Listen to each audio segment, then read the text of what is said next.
60s, and it was the greatest time of ever because there was the water to the areas were clear. You could just drive in and park. We didn't tie up. We could tie up to the docks without any big reservations or anything. But as time goes and Anacortes became more popular, there were a lot of charter boats out going out all summer.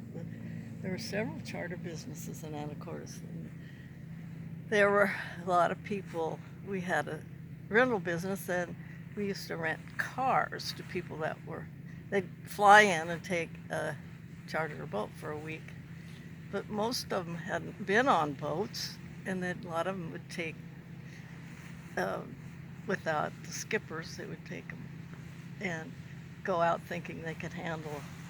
It looks great on a clear day. You can just see everything's beautiful, but it's dangerous because there's so many rocks under the surface of the water if you don't use your charts sensibly.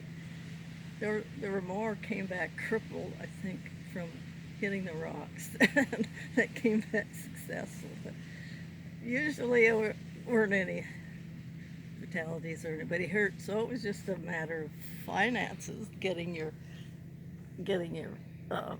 boat repaired and collecting insurances. But it was, the people were so afraid, some of them were, that they would call from one of the islands and have the skippers of the owners of the boats come out and pick up the boats because they didn't want to bring them back.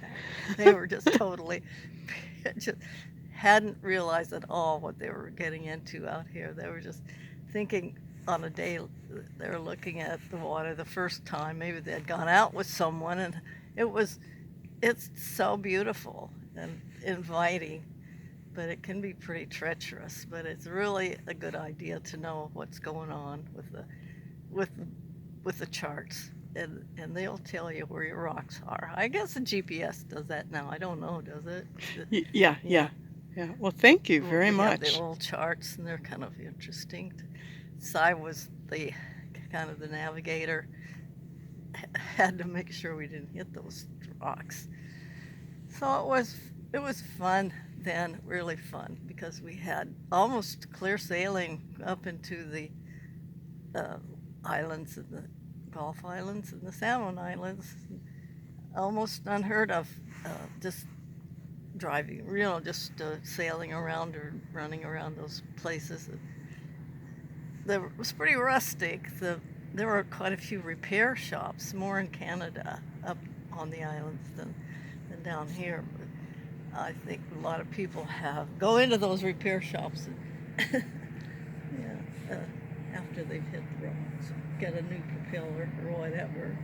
Yeah, here comes another boat now. Okay. My voice is really flat.